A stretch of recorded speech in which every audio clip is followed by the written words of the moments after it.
Hi everyone, तो पिछले lecture में हमने फिल्टर कवर किया था और इस लेक्चर में हम जो है यूज इफेक्ट हुक को कवर करने वाले हैं, जो कि बहुत ही ज्यादा इंपॉर्टेंट हुक है, बहुत ही ज्यादा हुक है। ठीक है, ये आपके डेटा फेच करने में भी काम आएगा, साइड इफेक्ट परफॉर्म करने में भी काम आएगा। ये बहुत ही ज्यादा यूज होता है। ठीक है, यूज स्टेट के बाद जो दूसरा हुक है जो सबसे ज्यादा यूज होता है वो आपका यूज इफेक्ट हुक ही है। ठीक है, तो हमारा जो है रिएक्ट जेएस का प्लेलिस्ट चल रहा है, जिसमें आप देख सकते हैं कि हम 9 लेक्चर अपलोड कर चुके हैं। इंट्रोडक्शन, आपका component, props, conditional rendering, CSS, events और आपका यूज स्टेट हुक हम कवर कर चुके हैं, मैप और ये फिल्टर। इसके साथ ही साथ हमारा जो है फुल स्टैक वेब डेवलपमेंट का भी प्लेलिस्ट चल रहा है, जिसमें ओवरऑल 72 लेक्चर हो चुके हैं, जिसमें कि हमने आपको एचटीएमएल पूरा इन डिटेल में समझाया है। एचटीएमएल के बाद हमने सीएसएस भी आपको समझाया है। सीएसएस में हमने आपको 4 प्रोजेक्ट बना के दिखाए हैं, लाइक आपका चेस बोर्ड हो गया, चेस बोर्ड हो गया, चेस बोर्ड के बाद आपकी इंस्टाग्राम का क्लोन हो गया, इंस्टाग्राम के क्लोन के बाद आपका जो है नेटफ्लिक्स क्लोन हो गया, फेसबुक स्टोरी क्लोन भी हमने आपको बना के दिखाया था। तो देखिए, ये रहा आपका फेसबुक का स्टोरी क्लोन। ऐसे बहुत सारे हमने प्रोजेक्ट आपको करा के दिखाए हैं। हमने आपको टेलविन सिखाया है, टेलविन हमने आपको 6 प्रोजेक्ट बना के दिखाया है। और टेलविन के साथ साथ जो है हमने आपको पूरा जावास्क्रिप्ट सिखाया इन डिटेल में, और 6 प्रोजेक्ट बना के दिखाया है। 6 प्रोजेक्ट, ये देखिए, फर्स्ट प्रोजेक्ट आपका जावास्क्रिप्ट में क्लॉक ऐप, सेकंड प्रोजेक्ट है आपका image changer app, movie app, third project है, फोर्थ प्रोजेक्ट है कैलकुलेटर ऐप। ठीक है, पांचवा फूड रेसिपी ऐप और छठवां आपका स्पॉटिफाई का क्लोन। ठीक है, और हमने आपको बूस्ट ऐप भी सिखाया है विद 5 प्रोजेक्ट के साथ आपको बूस्ट ऐप भी सिखाया है, यानी कि वेब डेव की सारी चीजें कवर की है, और पोर्टफोलियो वेबसाइट, और उसके बाद ये हमारे सारे के सारे रिएक्ट के लेक्चर। ठीक है, तो आप इस प्लेलिस्ट को अभी तक आपने सेव नहीं किया तो इसको सेव कर लीजिए, बुकमार्क कर लीजिए। आप यहाँ से जाकर इसको बुकमार्क कर सकते हैं। आप एजुकेशन वाली चीजों को सेव करके रखो ताकि आपको जीवन में आगे बढ़ने में मदद करें। ठीक है, तो शुरू करते हैं। यूज इफेक्ट हुक क्या होता है? देखिए, यूज इफेक्ट हुक एक हुक है जो कि फंक्शनल कंपोनेंट में ही होता है, क्लास बेस्ड कंपोनेंट में नहीं होते। हुक केवल फंक्शनल कंपोनेंट में होता है, जो कि आपके साइड इफेक्ट परफॉर्म करने में मदद करेंगे। साइड इफेक्ट मतलब कि क्या?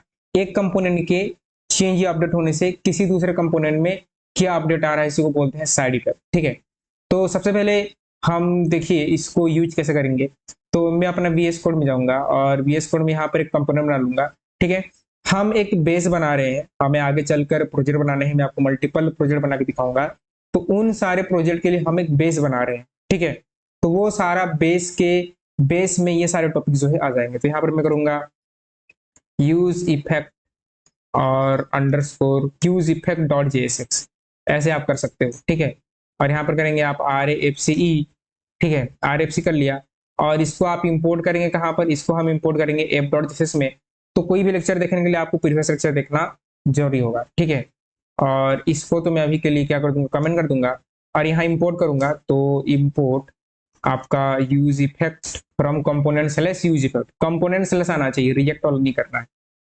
ये जो फिल्टर था, हमने पिछले लेक्चर में फिल्टर किया था, इसको मैं कर दूंगा कमेंट, और यहाँ पर मैं करूंगा यूज इफेक्ट इस तरह से। ठीक है, ये करने के बाद देखिए समझिए, तो मैं रन करूंगा रिएक्ट ऐप को। तो हम क्या करेंगे, मैं टर्मिनल ओपन किया, और टर्मिनल नीचे आना चाहिए, तो यहाँ आना चाहिए टर्मिनल आपका। ठीक है, तो ये देखिए मेरा टर्मिनल जो है यहाँ पर आ गया, और ये टर्मिनल में यहाँ ओपन करूंगा, यहाँ, और ये आउटपुट के बाद। ठीक है, ऐसे, तो ये मेरा टर्मिनल रहा। ठीक है, यहाँ पर CLS करेंगे, और CLS करने के बाद npm run dev, npm run dev किया। तो npm run dev किया तो मेरा जो रिएक्ट ऐप है वो शुरू हो जाएगा।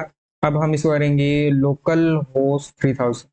ठीक है, लोकल होस्ट 5173, 3000 में नहीं, 3000 में ये नहीं होती, 5173 ये आ गया यूजर पर। देखिए, अब हम क्या करेंगे, देखिए ये जो टाइटल है ना, इस टाइटल को मैं चेंज करना चाहता हूँ।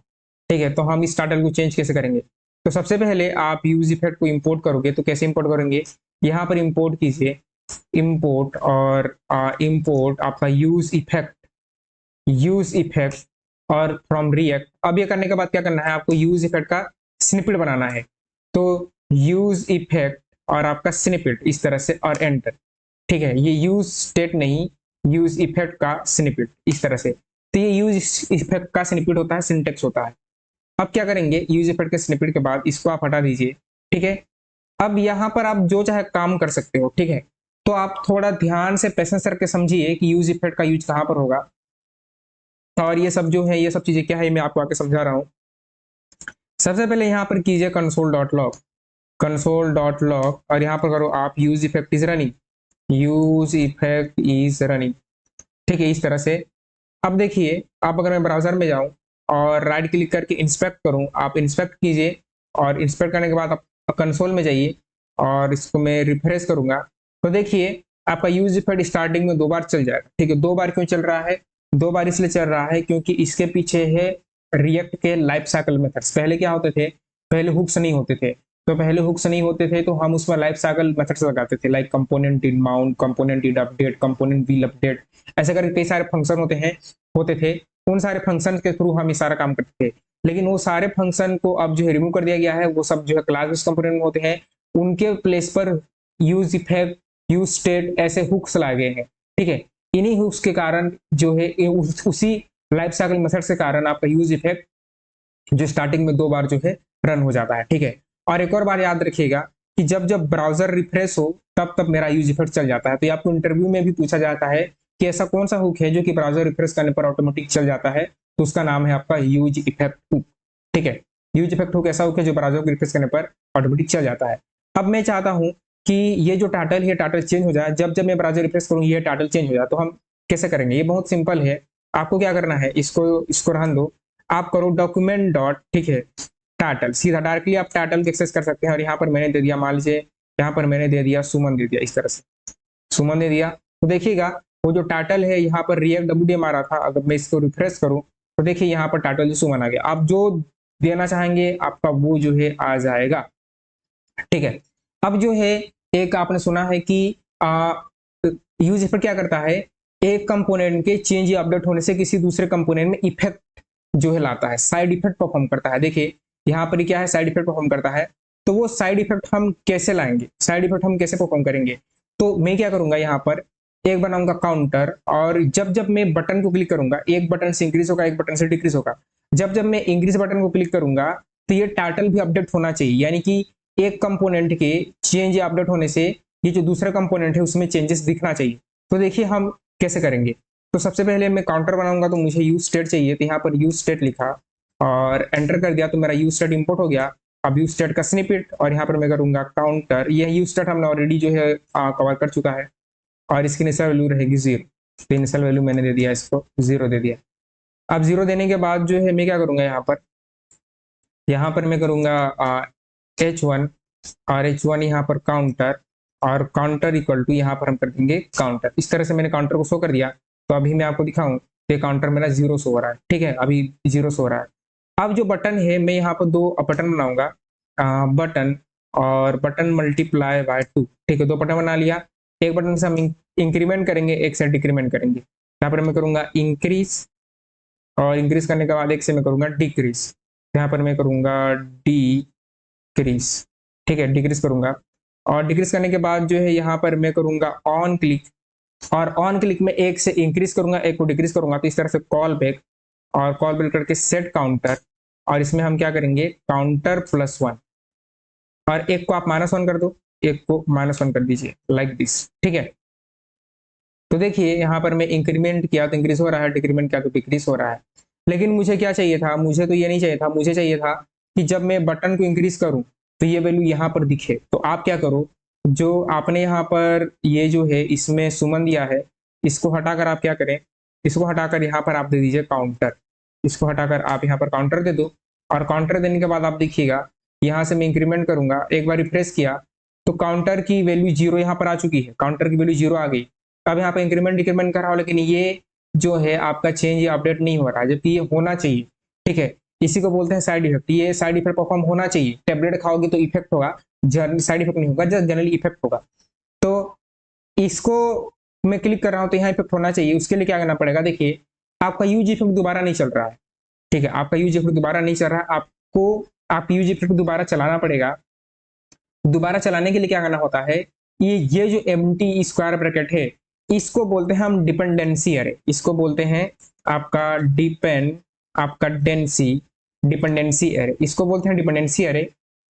अगर यहाँ पर आपने खाली दिया है तो आपका यूज इफेक्ट केवल एक बार चलेगा। एक बार कौन सा, जिस समय ब्राउजर रिफ्रेश होगा। कंसोल में आउटपुट 2 बार आएगा, लेकिन वो एक ही बार चलेगा जब ब्राउजर रिफ्रेश होगा। लेकिन अगर आप कुछ ऐसा चाहते हैं कि जब जब मैं बटन को क्लिक करूं मेरा यूज इफेक्ट दोबारा चले, दोबारा क्यों चलाना चाहते हैं? दोबारा इसलिए मैं चलाना चाहता हूं ताकि यहाँ पर जो वैल्यू है ये अपडेट हो सके। तो उसके लिए मुझे क्या करना पड़ेगा, इस डिपेंडेंसी एरे में मुझे कुछ पास करना पड़ेगा। और जब जब यहाँ पर मान लीजिए मैंने कुछ पास किया, अगर वो वैल्यू चेंज या अपडेट हो रही है तो आपका यूज इफेक्ट हमेशा चलेगा। मान लीजिए आपने यहाँ पर काउंटर को पास कर देंगे, यहाँ पर आपने काउंटर को इस तरह से पास कर दिया, तो जब आप बटन को क्लिक करेंगे तो ये काउंटर चेंज होगा, तो काउंटर चेंज होगा तो आपका यूज इफेक्ट चलेगा। तो डिपेंडेंसी एरे हम इसलिए पास करते हैं ताकि उसके चेंज या अपडेट होने से हम अपने यूज इफेक्ट को चलाना चाहते हैं। तो देखिए अब जो है मैं क्या करूं, आप यहाँ पर मैं इंक्रीज डिक्रीज करूं तो देखिए डायरेक्टली आपका यूज इफेक्ट भी यहाँ पर चल रहा है। देखिए यहाँ पर आप ध्यान दीजिए, तो देखिए यहाँ पर ये यूज इफेक्ट 2 बार चला स्टार्टिंग में। अब मैं इंक्रीज को कॉल किया तो देखिए यहाँ पर यूज इफेक्ट फिर से चला और यहाँ पर इंक्रीज 1 आ गया। फिर से इंक्रीज किया तो फिर से यूज इफेक्ट चला और फिर से यहाँ पर 2 आ गया। तो ऐसा आपको यूज इफेक्ट को मल्टीपल टाइम चलाना पड़ेगा। जब आप यूज इफेक्ट को बार बार चलाना चाहते हैं तो वो जो डिपेंडेंसी एरे है इस डिपेंडेंसी एरे में आपको डिपेंडेंसी पास करनी पड़ेगी। डिपेंडेंसी यानी कि कोई भी वैल्यू जिसके चेंज या अपडेट होने से आप यूज इफेक्ट को दोबारा चलाना चाहते हैं। तो ऐसे रिएक्ट जो है काम करता है। ठीक है, यूज इफेक्ट का यूज बहुत ज्यादा है। ठीक है, आगे चलकर इसका यूज आप डेटा फेचिंग में करोगे। तो जब हम आगे पढ़ेंगे तो मैं आपको डेटा फेच करना सिखाऊंगा कि आप यूज इफेक्ट से कैसे जो है डेटा फेच करेंगे। वो एक अलग लेक्चर आएगा, इसी लेक्चर में हम इसको इंक्लूड नहीं करेंगे। तो आई होप कि आपको यूज इफेक्ट समझ में आया होगा। ठीक है, तो यदि आपको यूज इफेक्ट में समझ में आया, ठीक है, यदि आपने इस वीडियो से कुछ सीखा तो प्लीज वीडियो को एक लाइक करें, एक कमेंट कीजिए, अपने दोस्तों के साथ शेयर कीजिए।